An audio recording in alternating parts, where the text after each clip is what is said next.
হৃদমায়ার প্রেমগাথা season ১ পর্ব সংখ্যা ২৯। লেখনীতে রিক্তা ইসলাম মায়া। গল্প পাঠে আমি অরোরা ইসলাম। সন্ধ্যা রাত ৮টা ৩০-এর ঘরে। সারা রাত প্রহরে তপ্ত রোদে শরীর জ্বালাপোড়া করলেও এই ভর সন্ধ্যার আকাশে জলজল করা তারার নিচে স্নিগ্ধ ধরনের ঠান্ডা হাওয়া বইছে। ভাবসা গরমের তামাট ভাবটা আর নেই। শীতল পরিবেশ, শীতল হাওয়া, মন শরীর জোড়ানোর জন্য যথেষ্ট।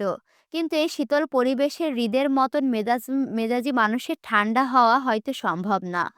রুক্ষ হাতে সেই কখন থেকে স্টিয়ারিং চেপে ড্রাইভিং করছে সে। চোয়াল শক্ত ক্ষিপ্ত মেজাজ। ডান হাতে জলজল করছে তাজা রক্তের কাটা দাগটা। এই কাটা জায়গায় রক্ত পড়া বন্ধ হয়েছে কিনা বুঝতেও পারছে না পাশের সিটে বসা রাদিফ।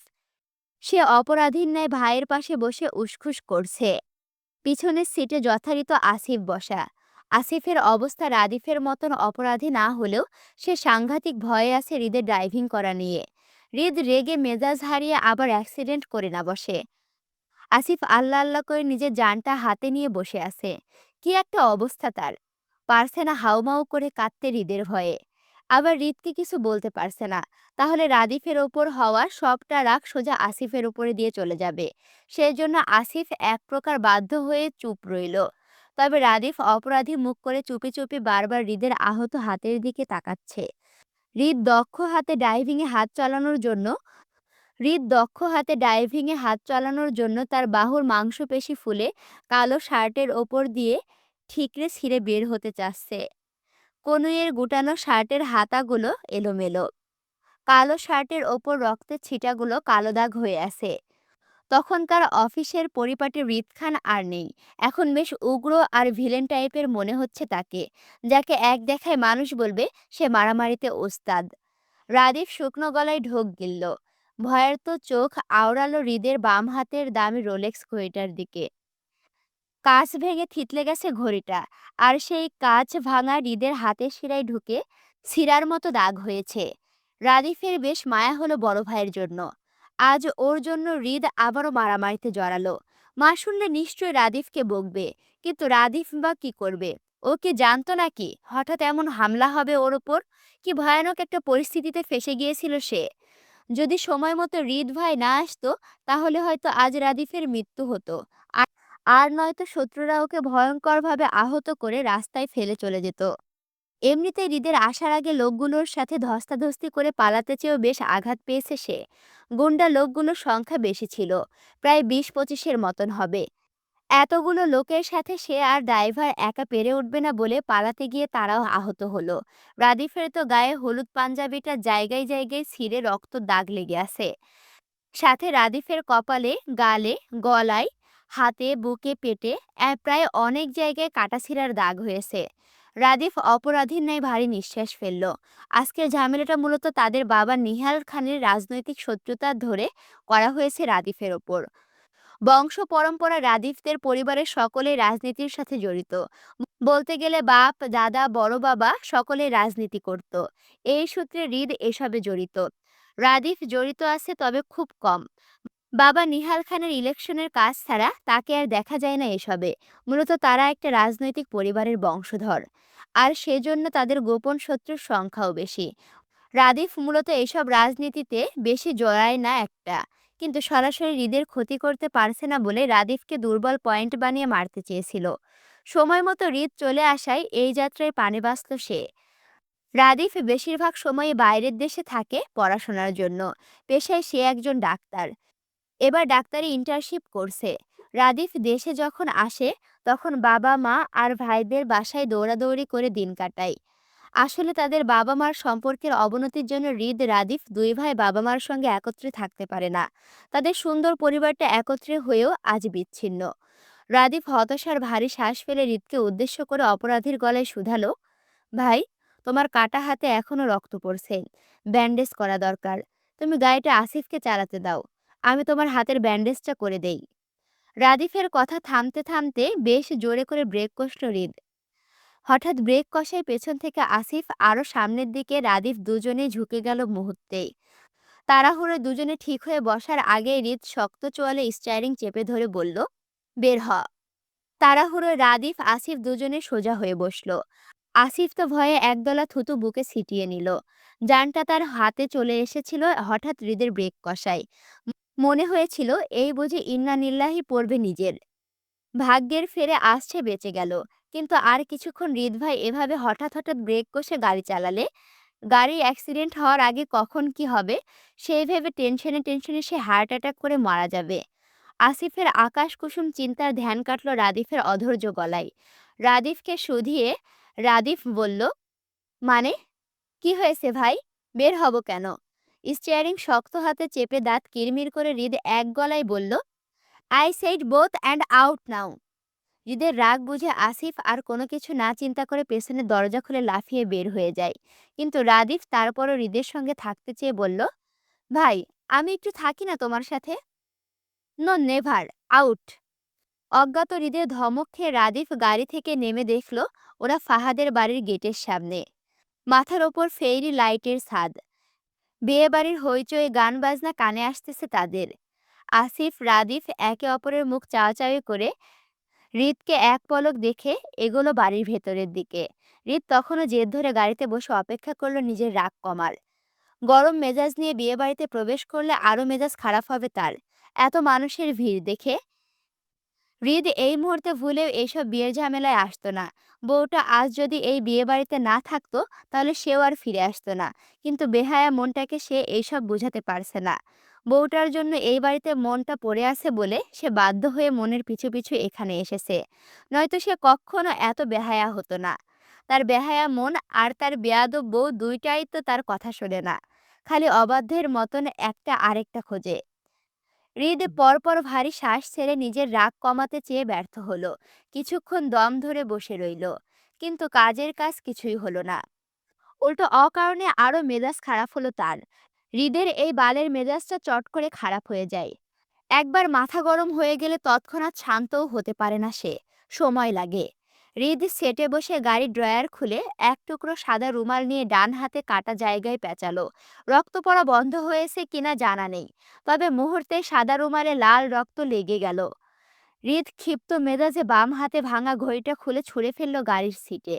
ততক্ষণে রাদিফ, আসিফ বাড়ির ভেতরে প্রবেশ করা শেষ। কাউকে আর দেখা যাচ্ছে না। হৃদ গাড়িটা ঘুরিয়ে বাড়ির ভেতরে ঢুকালো, তবে পার্কিং এরিয়াতে নিয়ে গেল না, বরং বাড়ির ভেতরে প্রবেশ করার রাস্তায় গাড়িটা দাঁড় করালো ফেরি লাইটের ছাদের নিচে। এই দিকটা একটু আবো ছাওয়া অন্ধকার আছে, মানুষের আনাগোনা কম, সেজন্য গাড়িটা এখানে দাঁড় করালো হৃদ। বউয়ের সাথে দেখা করে সে আবার চলে যাবে তাই। হৃদ দক্ষ হাতে গাড়ির দরজা ঠেলে বের হলো। মেজাজি ভঙ্গিতে ঠাস করে গাড়ির দরজা বন্ধ করে সামনে এগোলো। দৃষ্টি তার তখনও বাম হাতের শিরায় কাটাছিঁড়া জায়গার ওপর। হৃদ গাড়ি থেকে নেমে ২ কি ৩ কদম সামনে এগোলো। ৪ কদম ফেলবে, এরই মধ্যে কেউ ঝড়ের গতিতে পা ফেলে হৃদের কোলে উঠে এসে জড়িয়ে ধরল। আকস্মিক ঘটনায় এতে হৃদ তাল হারালো। তার ওই ২-৩ কদম সামনে বাড়ানো পাগুলো মুহূর্তেই পিছু হেঁটে ধড়াম করে গাড়ি বন্ধ দরজাতে ভারী খেলো পিঠ। এতটা জোরে সরে খেলো যে হৃদের পিঠের ধাক্কায় পুরো গাড়িটা সহ নড়ে উঠল তক্ষুনি। হৃদ চোখ খিচে বন্ধ করলো। তার পিঠে ব্যথা পেল। কিন্তু মায়া তখনও পা ফেলে হৃদের কোলে বসে রইল, গলায় মুখ ডুবিয়ে। রাগান্বিত হৃদ এক মুহূর্তের জন্য নিজের রাগ ভুলে গেল। বিস্ফোরণে হতবিহ্বল হয়ে বোঝার চেষ্টা করলো আসলে কি হয়েছে তার। কে তার কোলে? হৃদের রুমালে বাঁধা হাতটা অটোমেটিক্যালি চলে গেল মায়ের কোমরে। বেশ তবদা খাওয়ার মতো ঘোরের মাঝে রইল হৃদ। তারপর বেশ কয়েক সেকেন্ড সময় লাগলো তার এটা বুঝতে যে আসলে কি হয়েছে তার সাথে। সবটা বুঝতে পেরে হৃদের রাগ পুনরায় তিল মিলিয়ে উঠল। ক্ষিপ্ত মেজাজ আরো ক্ষিপ্ত হলো। কোথা থেকে কোন উটকো ঝামেলা এসে তার কোলে চড়েছে? এত বড় সাহস! হৃদের ক্ষিপ্ত হাত তক্ষুনি চালানো হলো মায়ের হাতে। শক্ত হাতে মায়াকে কোল থেকে সরাতে চাইলে মায়া মুহূর্তেই হৃদের সেই হাতটা ঝাড়া দিয়ে ফেলতে ফেলতে উহু শব্দ করে নাকচ করলো। হৃদের হাত থামে। থমকে যাওয়া ভঙ্গিতে তার বুকে কেঁপে ওঠা বইয়ের উপস্থিতি বুঝে শক্ত হাতটা মুহূর্তেই নরম হয়ে আসলো। তিল মিলিয়ে ওঠা রাগটা পানি পানি হলো। ঘোর থেকে বেরিয়ে এবার বেকুব বনে গেল। তার বউ যে এই অসময়ে তার বুকে হামলা করবে, চড়বে, সেটা সে হৃদের ঘুণাক্ষরেও ধারণাতে ছিল না।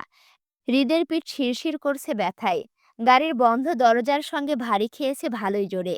সেই পিঠ ব্যথা নিয়ে মায়াকে দু হাতে জড়িয়ে নিল।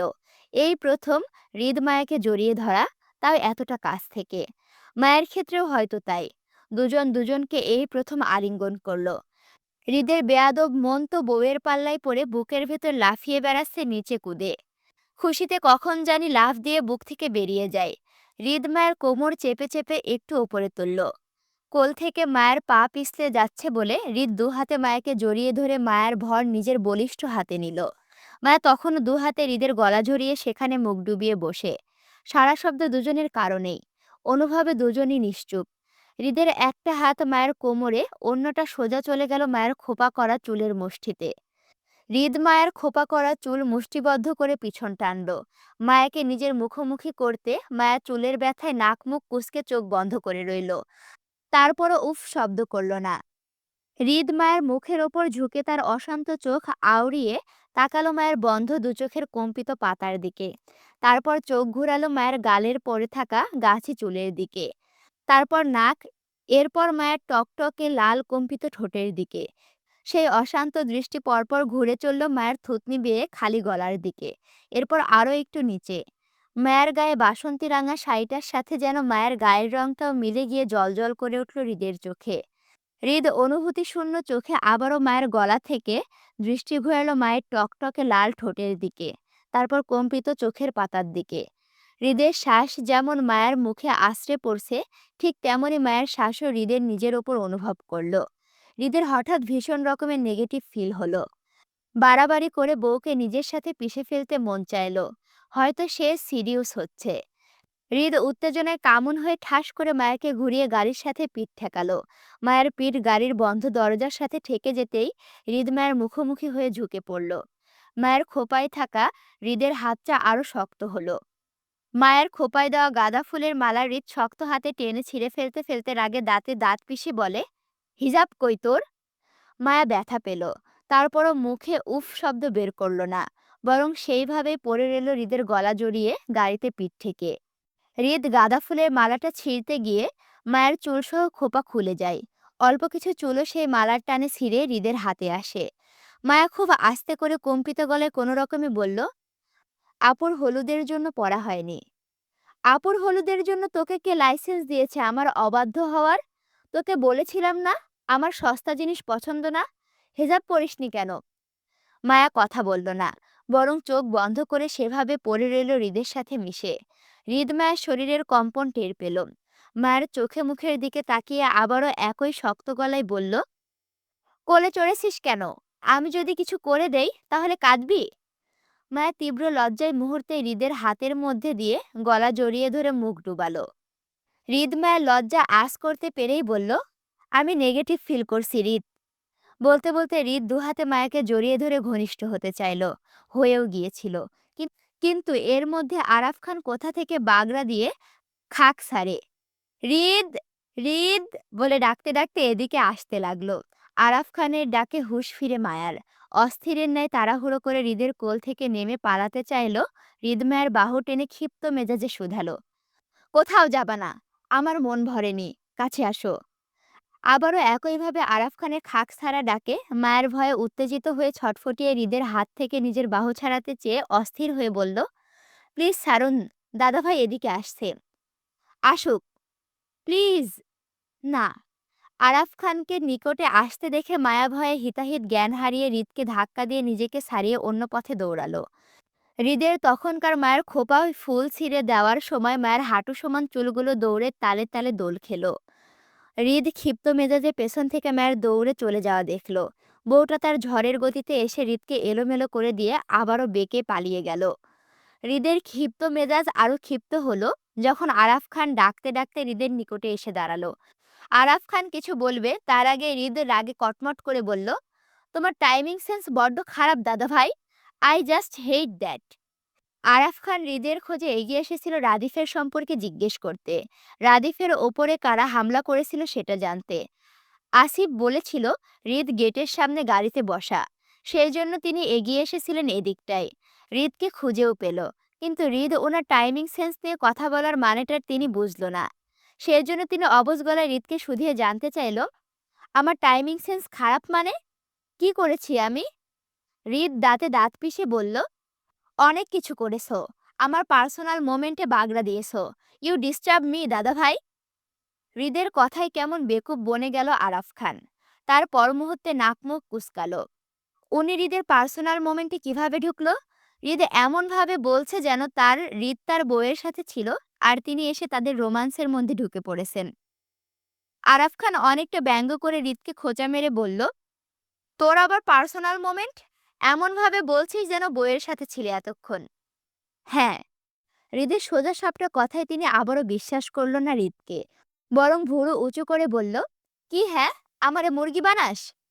না। তাহলে তোর বউ কোথা থেকে আসবে? হৃদ পাল্টা প্রশ্ন করে বলল, তোমার বউ কোথা থেকে আসলো? আমি তো বিয়ে করেছি। তাহলে আমিও করেছি। হৃদের কথায় যেন আরাফ খান বেশ মজা পেল। মুখে কাঁচা পাকা দাড়িতে হাত বুলিয়ে হৃদকে খোঁচা মেরে গর্ব করে বলল, তোর কি মনে হয় তুই আমাকে এত সহজে মুরগি বানাতে পারবি? পারবি না তো। আমার চুল কিন্তু এমনি এমনি পাকে নাই, বুঝলি? বেশ কটূক্তি করতে করতে পাকিয়েছি। আরাফ খানের গর্বিত গলার কথায় হৃদ কপাল কুঁচকে ওনার মুখের দিকে তাকিয়ে দুহাত পকেটে গুজে স্টাইলিংয়ে দাঁড়াতে দাঁড়াতে বলল, তোমার বুদ্ধির লেভেল সত্যি অসাধারণ দাদা ভাই। প্রশংসা না করলেই নয়। সেজন্য তোমাকে আমার কষ্ট করে আর মুরগি বানাতে হবে না। তুমি নিজেই মোরগ হয়ে বসে আছো। হৃদের খোঁচা মারা কথায় থমথমে খেয়ে গেল তিনি। আরাফ খান প্রতিবার হৃদকে বিরক্ত করতে মজা পায় বলে তিনি সবসময় হৃদের পথ আটকে দাঁড়ায়। হৃদও বিরক্ত হয়। এজন্য ওনার আনন্দ হওয়াটা বেশ থাকে। কিন্তু আজ তিনি হৃদকে বিরক্ত করতে গিয়ে যেন নিজেই হেনস্থা হচ্ছে। উনি হৃদের কাছে জানতে চেয়ে বলল, তাহলে তোর বউটা কে শুনি? এই বাড়িতে সবচেয়ে সুন্দরী নারীটি আমার বউ। এবার সরো। হৃদের কথায় তৎক্ষণাৎ আরাফ খান আহাজারি করে বলতে লাগলো, সর্বনাশ! হৃদ, তুই কি আমার বউয়ের উপরে নজর দিয়েছিস? হৃদ আরাফ খানের কথায় বিরক্তি গলায় ঝেড়ে বলল, তোমার অমন বুড়ি বউয়ের প্রতি নট ইন্টারেস্ট দাদা ভাই। তোমার থেকে সুন্দর বউ আমার আছে। এবার সরো, বউয়ের কাছে যাব। হৃদ আরাফ খানকে পাশ কাটাতে চাইলে তিনি আবারও তাড়াহুড়োয় হাতের লাঠিটা উঁচিয়ে হৃদকে বাধা দিতে দিতে বলল, আরে শুন না, যাস কই? কথা তো শুনে যাবি নাকি? পারবো না, সরো। আরে শুন না, এমন করিস কেন? দাদা ভাই, আমি বিরক্ত হচ্ছি। আরে বাহ, সাব্বাস! কাজের কাজ করেছিস একটা। তুই আরো বিরক্ত হ, আমি দেখি। তুই বিরক্ত হোস বলেই তো আমি আসি তোর কাছে, নয়তো কি আসতাম বল? হৃদ রাগে এবার সত্যি সত্যি আরাফ খানকে পাশ কাটিয়ে চলে গেল। আরাফ খান হাসতে হাসতে হৃদের চলে যাওয়া দেখলো আর ভাবলো, কিছুক্ষণ আগেও তিনি বুকের ব্যথায় কত নাটক করলো। আয়নকে নিজের কাছে আটকে রাখলো, হেনা খানকে ব্যস্ত রাখলো। মূলত তিনি সবার প্রথমে জানতে পেরেছিল রাদিফ ঝামেলায় পড়েছে। বিষয়টা হেনা খানের কানে যাওয়ার আগে আগে তিনি এই নাটক করলো, যাতে হেনা খান ওনাকে নিয়ে ব্যস্ত থাকেন। উনি আসিফকে দিয়ে হৃদকে খবর পাঠিয়েছিল রাদিফের ওপর হামলা হওয়ার বিষয়ে। হৃদ নিজের ভাইকে বাঁচিয়ে নেবে সেটা জানতো উনি। হয়েছেও তাই। তবে ওনার বউ আর মেয়েদের চিল্লাচিল্লিতে যেন বিয়েবাড়ির আনন্দ নষ্ট না হয়, সেই জন্য তিনি কৌশলে বুক ব্যথার নাটকটা করলো। কিন্তু হৃদকে বিরক্ত করতে ওনার বরাবরই আনন্দ লাগে, মজা পায়। বাড়িতে উনার কথায় হৃদ ছাড়া আর কেউ বিরক্ত হয় না বলে তিনি বারবার হৃদের কাছে আসেন। কিন্তু তিনি এবার বেশ কয়েকদিন ধরে লক্ষ্য করছে হৃদ কেমন বউ বউ করছে কথায় কথায়। আসলে হৃদের বউ আছে, নাকি হৃদ মিথ্যা বলে বেড়াচ্ছে বিষয়টা বুঝতে পারছে না তিনি। হৃদ মিথ্যা বলে না সেটা তিনি জানেন, কিন্তু হৃদের মতো ঠ্যাড়া মানুষ গোপনে বিয়ে করেছে সেটাও বিশ্বাস হচ্ছে না ওনার। উনি কি শশীকে একবার জিজ্ঞেস করে দেখবে দুজন আসলেই বিয়ে করেছে কিনা? আজ বাতাসের তোড়ে শুধু প্রেমময় গন্ধটা ভাসল। দৃষ্টিতে দৃষ্টি মিলন। হৃদ ধূপধাপ পায়ে ছাদে উঠতে উঠতে নীরব চোখ ঘুরিয়ে মায়ের সন্ধান করলো। এত ভিড়ের মানুষের মাঝে মায়াকে আশেপাশে কোথাও দেখতে না পেয়ে কপাল কুঁচকালো। সে ফ্রেশ হয়ে এসেছে মাত্র, তবে গায়ের পোশাকটা পাল্টায়নি। বউটা চলে গেলে সেও চলে যাবে নিজ বাসায়, এখানে থাকবে না। হৃদ কপাল কুঁচকে ছাদের এক কোণে সফট ড্রিঙ্কের এরিয়াতে গিয়ে দাঁড়ালো। ওয়েটারের থেকে লেমন জুসের গ্লাসটা হাতে নিয়ে আবারও চারিদিকে অনুসন্ধানী চোখে ঘোরালো গ্লাসে চুমুক দিতে দিতে। হৃদের অপেক্ষার প্রহর কাটিয়ে মায়াকে দেখা গেল বেশ কয়েক মিনিট পরেই। ছাদের সিঁড়ি বেয়ে শ্রেয়াদের সাথে ওপরে উঠছে।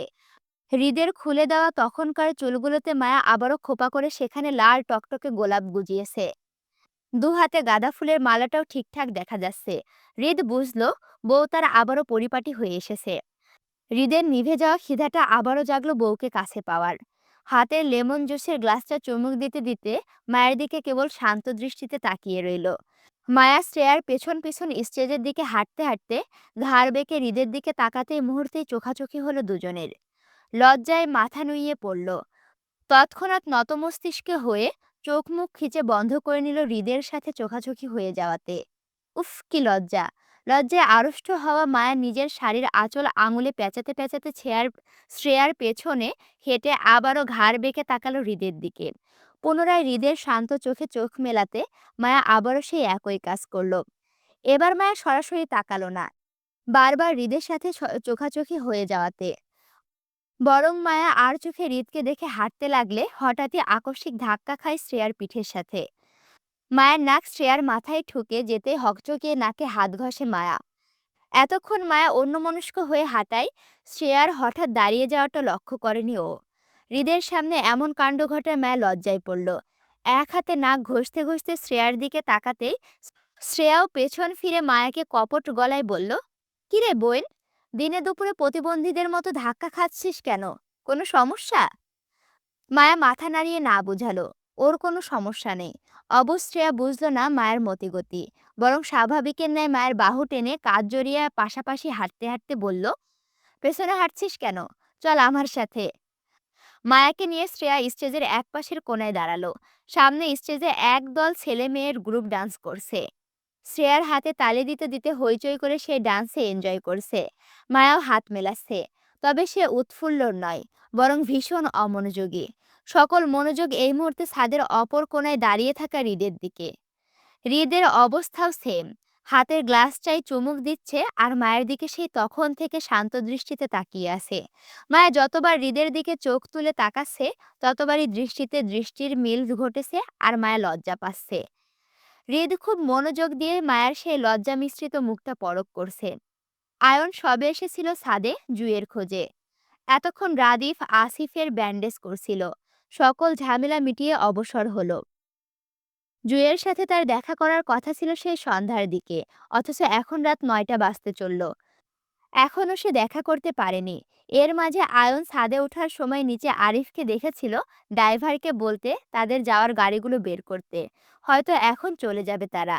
যাওয়ার আগে জুয়ের সাথে একটু দেখা করা দরকার আয়নের। আয়ন কপালের এক পাশে চুলকে জুঁইয়ের খোঁজ করতে গিয়ে দেখল সেজুতির পাশে জুঁই দাঁড়িয়ে ডান্স এনজয় করছে। আয়ন সেদিকে এগোতে গিয়ে এগোলো না। আশেপাশে মানুষের ভিড় বেশি। এই মুহূর্তে জুঁইকে ডেকে দেখা করাটা ভালো দেখাবে না বলে আয়ন মত বদলালো। ফিরে আসতে চেয়ে চোখ পড়ল মায়ের দিকে। আয়ন হালকা কপাল কুঁচকালো। মায়ের মতিগতি বোঝার জন্য তীক্ষ্ণ দৃষ্টিতে পরখ করলো মায়াকে। দেখা গেল মায়া অকারণে বারবার লজ্জায় সিটিয়ে যাচ্ছে, আবারও মিটমিট করে হেসে কোনায় তাকাচ্ছে। আয়ন মায়ের লজ্জা আর মিটমিটি হাসির সুর ধরে চট করে বুঝে গেল আজ প্রকৃতিতে প্রেমের লক্ষণ। কিন্তু মায়ের এত প্রেম আর ভালোবাসার কার সাথে? হৃদ কি জানে তার বউ প্রেমে পড়েছে অন্য কারো? যদি জানে তাহলে তাণ্ডব তো আজ এইখানে হয়ে যাবে নিশ্চিত। আয়ন মায়ের দৃষ্টি অনুসরণ করলো। কে জানের মায়া দয়া ছেড়ে হৃদ খানের বইয়ের দিকে নজর দিল সেটা দেখতে চাইলো। তারপর চট করে ঘাড় ঘুরিয়ে মায়ের দৃষ্টি অনুসরণ করে ছাদের কোণায় তাকাতেই দেখলো হৃদ দাঁড়িয়ে লেমন জুসের গ্লাসটা নিয়ে। আয়ন মুহূর্তেই হেসে ফেলল। আগুন দুই দিক থেকেই লেগেছে তাহলে। সে এইবার একটু কেরোসিন ঢেলে আগুনটা না হয় আরো বাড়িয়ে দিল। আয়ন স্টেজের দিকে না গিয়ে উল্টো পথে হৃদের কাছে গেল। হৃদের পাশাপাশি দাঁড়াতে দাঁড়াতে হেয়ালি করে বলল, কিরে ভাই, যেভাবে তাকিয়ে আসিস মনে হচ্ছে বউকে চোখ দিয়ে প্রেগনেন্ট করে ফেলবি। কুনজর দিস কেন? চোখ সরা। হৃদ অনেকটা বিরক্তি নিয়ে আয়নের দিকে এক পলক তাকিয়ে আবারও চোখ ঘুরালো মায়ের ওপর। আয়ন হৃদের দৃষ্টি অনুসরণ করে মায়াকে দেখল সেও। তারপর পুনরায় হৃদের দিকে তাকালো। কিছু একটা ভাবতেই আয়নের মনে একটা প্রশ্ন জাগলো। মায়া কি হৃদের ব্যাপারে সব জেনে গেছে? কিন্তু কিভাবে? হৃদ কি সব বলে দিয়েছে? ভাবনাটা আয়নের মাথায় আসতেই চট করে হৃদকে প্রশ্ন করতে জানতে চেয়ে বলল, মায়া কি তোদের সম্পর্কের কথা জেনে গেছে হৃদ? হৃদ মায়ের দিকে দৃষ্টি স্থির রেখে অন্য মনা গলায় বলল, বুঝতে পারছি না তো, তবে মতিগতি তো তাই বলছে। কিছু বলেনি মায়া? না। তুই জানতে চেয়েছিলি? না। তাহলে? কিছু না। মায়া কি কিছু না জেনে তোর সাথে প্রেম করছে? হৃদ তৎক্ষণাৎ আয়নকে উত্তর না দিয়ে চট করে তাকালো আয়নের মুখের দিকে। ওরা প্রেম করছে মানে? হৃদ কৌতূহল নিয়ে জানতে চাইলো আয়নকে। বলল, আমরা প্রেম করছি? হৃদের কথায় আয়ন স্বতঃস্ফূর্তর সাথে বলল, হ্যাঁ, তোদের দুজনের মতিগতি তো তাই বলছে। এই মুহূর্তে তোদের দুজনকে যে কেউ দেখলে বলে দিবে তোদের মধ্যে গভীর প্রেম টেমের সম্পর্ক চলছে। হৃদ সামনে ঘুরে মায়ের দিকে তাকিয়ে গ্লাসে চুমুক দিতে দিতে বলল, হুম। আয়ন হৃদের দিকে একটা ভুরু উঁচিয়ে তাকিয়ে বলল, হুম কি? তোরা কি সত্যি রিলেশনে আছিস হৃদ? আমি বলতে পারছি না। সব ম্যাডামে জানে। ম্যাডামকে গিয়ে জিজ্ঞেস কর সে আমার সাথে রিলেশনে আছে কিনা। হৃদের ঘুর প্যাচের কথায় আয়ন বুঝতে পারল হৃদ এখনো নিজের সম্পর্কে মায়াকে কিছু বলেনি। কিন্তু মায়ার হৃদের প্রতি হঠাৎ এই আকর্ষণটা কিসের? যদি না চিনে হৃদকে, নাকি মায়া জানে হৃদের সম্পর্কে, শুধু হৃদই বুঝতে পারছে না মায়া হৃদকে চিনতে পেরেছে কিনা। আচ্ছা, হৃদ যদি জানে মায়া তার স্বামীকে চিনতে পেরেছে, তাহলে হৃদ কি করবে? ওইদিকে শশীকে নিয়েও হৃদের পরিবারে বিয়ের কথা হচ্ছে। আয়ন সেটা নিজ থেকে শুনে এসেছে। ফাহাদের বিয়েটা হয়ে গেলে হৃদ আর শশীর বিয়েতে হাত দিবেন হেনা খান। তাহলে মায়ের কি হবে? আয়নের মনে একটা প্রশ্ন জাগলে সে কৌতূহলে হৃদকে প্রশ্ন করে বলে, যদি জানিস মায়া তোকে চিনতে পেরেছে তাহলে কি করবি? সংসার করব। মানে তুই সংসার করবি? হ্যাঁ। যদি মায়া না মানে, তোর সাথে সম্পর্ক ভাঙতে চাই, তাহলে যেতে দিবি? যদি ভাঙতে চাইছে, আমরা তো মানবই না, আন্দোলন শুরু করে দেব, বুঝছো? তাই না? তোমাদের মতামত তোমরা কমেন্ট করে জানাও। দেখা হচ্ছে পরবর্তী ভিডিওতে। আল্লাহ হাফেজ।